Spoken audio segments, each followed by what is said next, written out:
Gardening is great. You get delicious food right from your own yard, and it's a ton healthier than the food you can buy at the supermarket or from a restaurant. But if you're not careful, it can also be a lot more expensive than the food from the supermarket, because you've got all these supplies you can get, the fun fertilizers, the cool yard toys, you know what I'm talking about.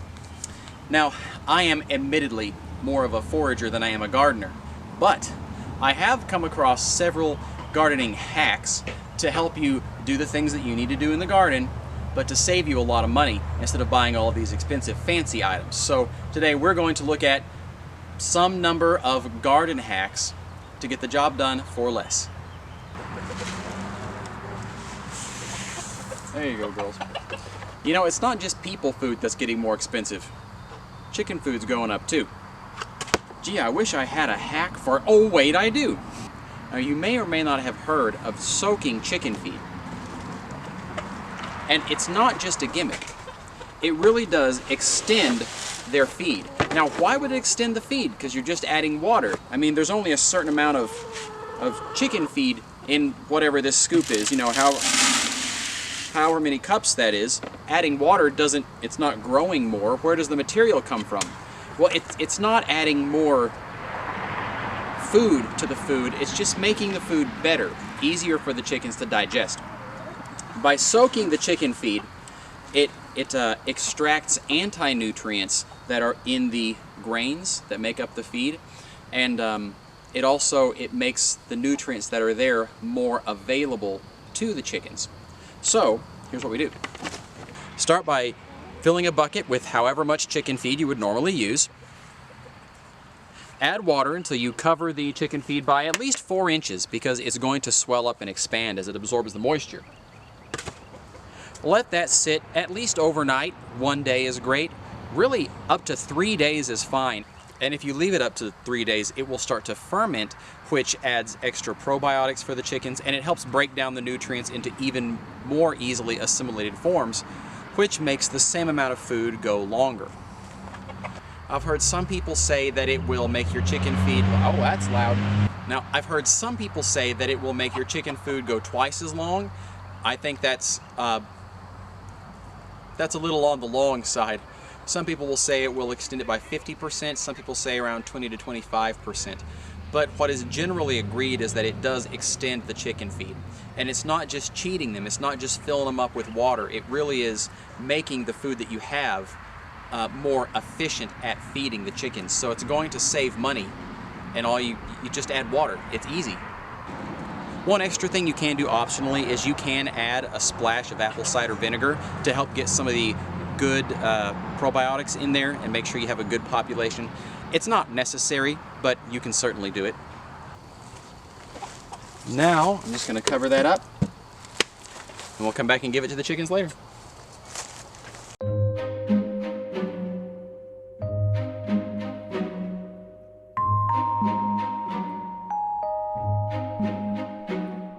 Okay, it's the next day, and look there. See, I could have added more water. You can see how it soaked all that up.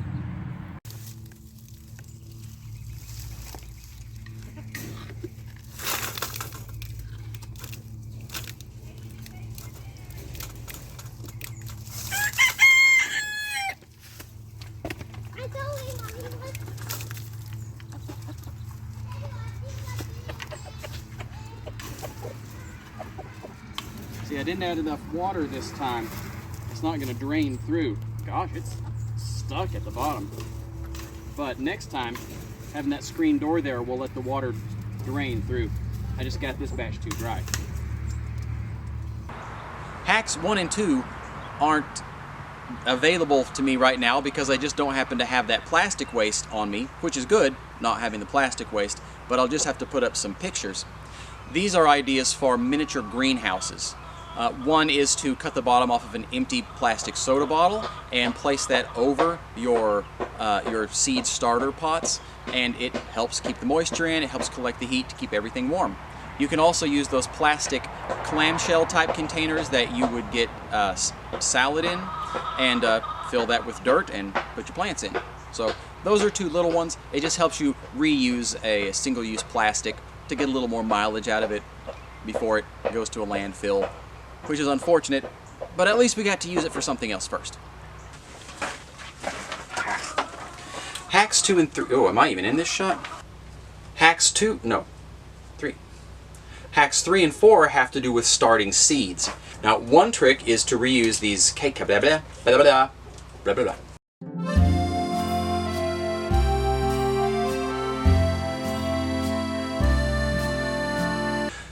I like coffee, and it is sort of a guilty indulgence to have the convenience of coffee from these pods, the K-Cup type pods.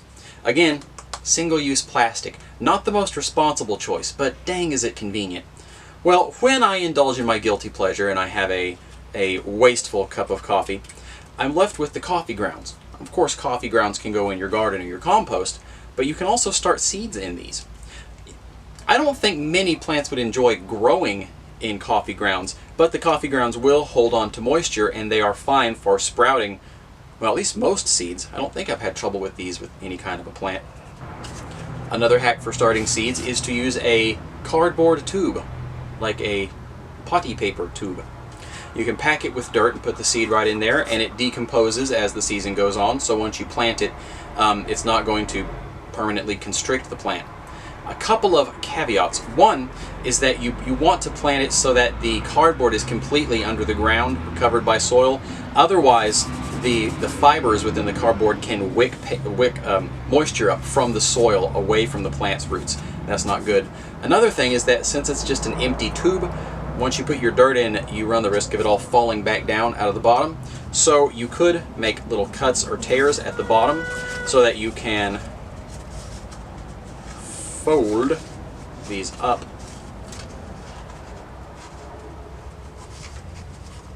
There we go. Now I still have a drainage hole, but it's going to hold the soil in there a lot better. There. See? Told you. Hack number 5 is related to the last one in that it keeps soil from falling out of the bottom of your containers, and that is to use a coffee filter. And oh look, that's actually 2 containers. See, another hack is to don't be wasteful, use only 1 container at a time. But take the coffee filter and place it at the bottom of the pot, and now when you put your soil in there, it won't fall out of the little holes, but it will still drain water. Now, these will degrade over time, and eventually they'll turn into dirt, and then you might start losing a little soil. You have been warned. Hopefully by that time you've already got whatever you're growing in here into your garden. Hack number 6 is related to hack number 5, and I like this for a little bit of a larger pot. See, that coffee filter, well, I probably could open it up and use it in here, or I could use kitchen sponges. These sponges, I don't know what's coloring these bright colors, but these are made from plant fibers, so as they start to break down, I'm not too worried about what's going to leak into my plant's roots. Of course, use your own judgment. But I can put the sponges at the bottom, you know, 1 or 2 or whatever I feel is necessary. And now, not only is it going to stop dirt from falling through, but as an added bonus, the sponges will help to hold on to moisture, meaning that I don't have to worry so much about the pot drying out. Of course, I could always use a little pot to hold extra water if I have those handy, but if they're not handy, that's nice.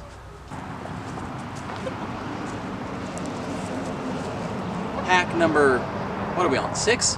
Involves my girls, my chickens. They ran off. They're camera shy. See, I never want to weed eat, ever. I just never want to weed eating. I never want to weed eat. So I present to you a hack so that there is no more weed eating. This is what I call chicken-assisted weed eating, otherwise known as a chicken tunnel. You can take fencing material and affix it to, well, you can just make a tunnel by making a hemisphere, a dome-like shape, a tunnel, or you can lean it up against some existing fencing, and then the chickens will patrol this area, and they will thoroughly de-weed anything growing there. You can see some privet hedge that's there. Now that's already past the chicken pecking area, so I'm going to have to go in there and clip that, and then that'll stay down. but there's not going to be any vines on there unless I want them to be. I do have a little kiwi, probably out of frame, but I'm going to train it to grow up above where the chickens can get to, so I can still run some vining plants along my fencing. It'll just be higher than the chickens can reach. The type of fencing that you pick will depend on the predators in your area, or even the size of your chickens. Is 2-inch chicken wire safe? That depends on your area. It's the cheapest. But maybe you need 1-inch chicken wire to keep little bitty chicks in. Maybe you need welded wire like this. You might need hardware cloth. That's going to be a judgment call for you. But man, this may not be a money saver exactly, but it is a heck of a time saver.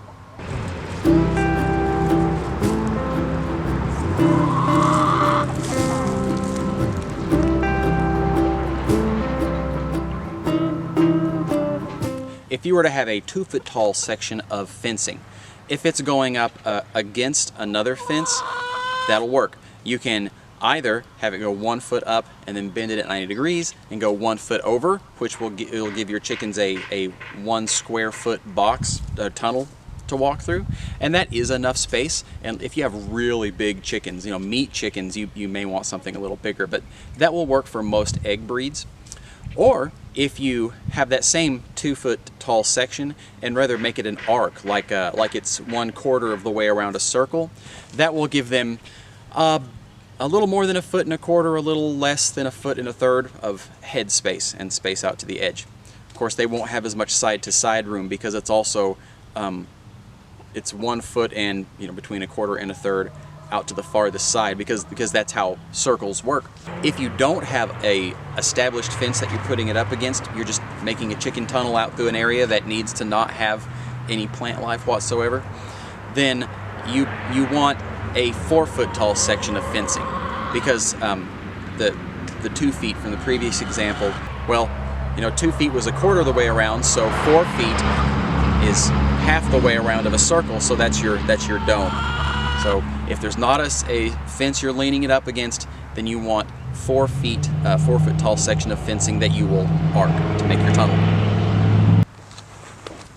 Hack number 7 is a DIY strawberry tiered garden. You may have seen these in gardening catalogs, and they can be pretty pricey, but you can make the same thing for approximately whatever the number is that I'm putting up on the screen now. That's about how much I paid for it. That's not a strawberry, that's a lingonberry, but it's happy. Now ignore the fact that this one is not perfectly round. That's because I made this one for me, but I have some leftover material, so we're gonna go build one of these for my wife, and since it's for her, I'm gonna have to make it look pretty.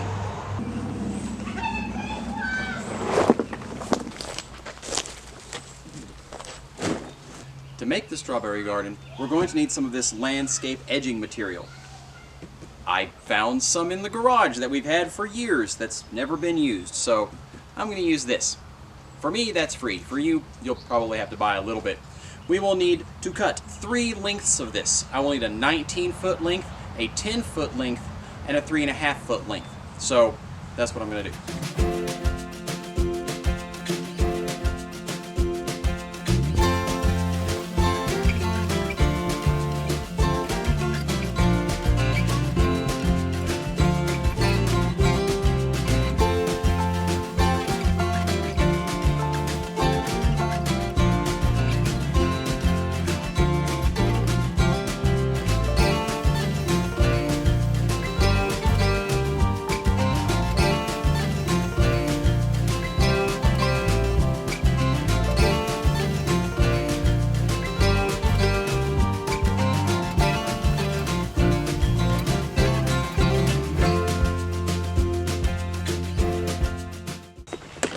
There, easy peasy. Now we're going to have 3 tiers. The bottom tier will be 5 feet across, the middle tier will be 3 feet across, the top tier will be 1 foot across, and each one will be 1 foot deep, which is going to be great for growing strawberries. Let's put it together.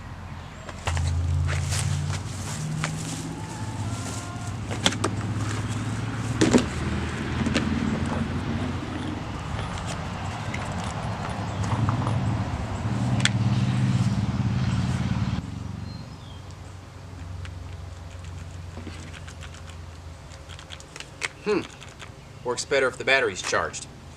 I guess we're gonna have to come back to this in a little bit.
This next hack is one that I'm really excited about because it's given me a way to make good-sized growing boxes for my plants for just almost nothing.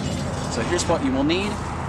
You'll need a cardboard box, you'll need a trash bag, a screwdriver, or you can use a drill or something pokey, and either a knife or a pair of scissors. I will say about the trash bag, you want a construction grade trash bag. You want one of the real tough ones. And I think that when we resupplied, it doesn't feel like we got the real tough ones. So I'll use this for instructional purposes, but then later I'll take this bag out and I'll put in an actual good thick bag because you want this to last. All right, here's how we do it. You get a cardboard box, which you can pick up for free outside of stores, maybe restaurants, off your Amazon packaging whenever you get stuff. Fold, oh look at that dust. Fold the flaps in. That'll just give it a little more structural integrity. And then we're going to get our trash bag.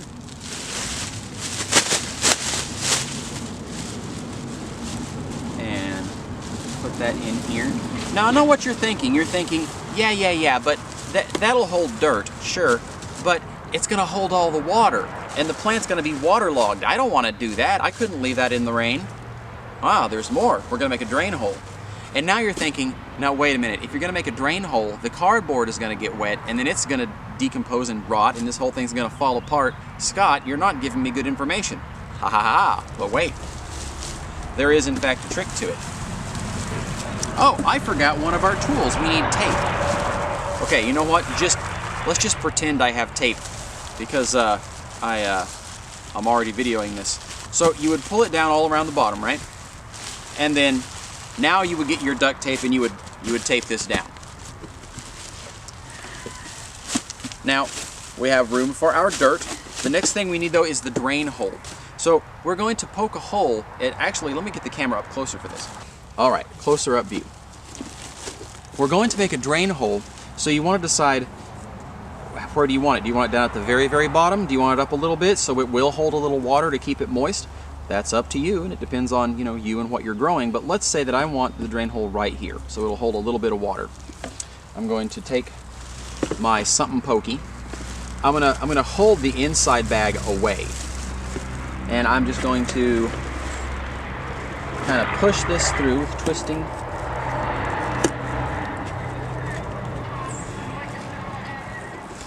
And make this a little bigger.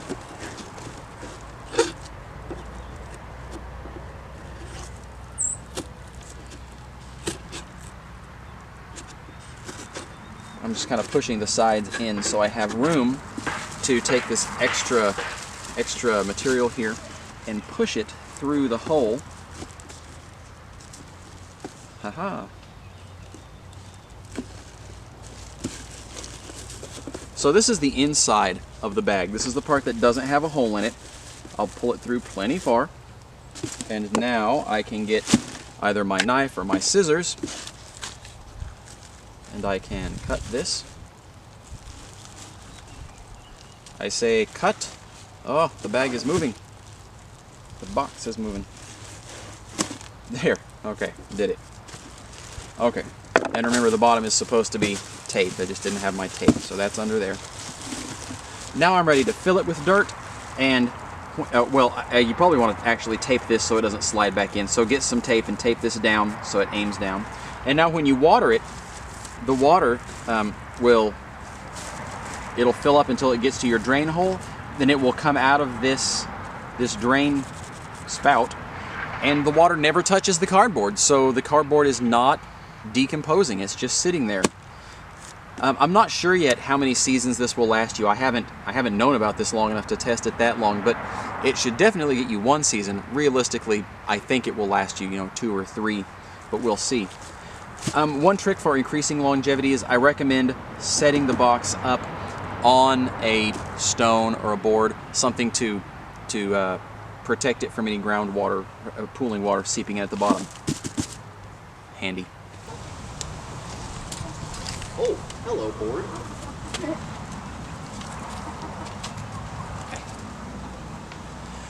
This is my oldest son's 5th grade homeschool homework for the whole year, and he's done with it now. So I could throw it in the trash. Of course, that's wasteful. I could send it to a recycling center, and that's pretty good. Of course, recycling centers take a lot of electricity. They use a lot of chemicals. Or I could use what I refer to as chicken-assisted composting.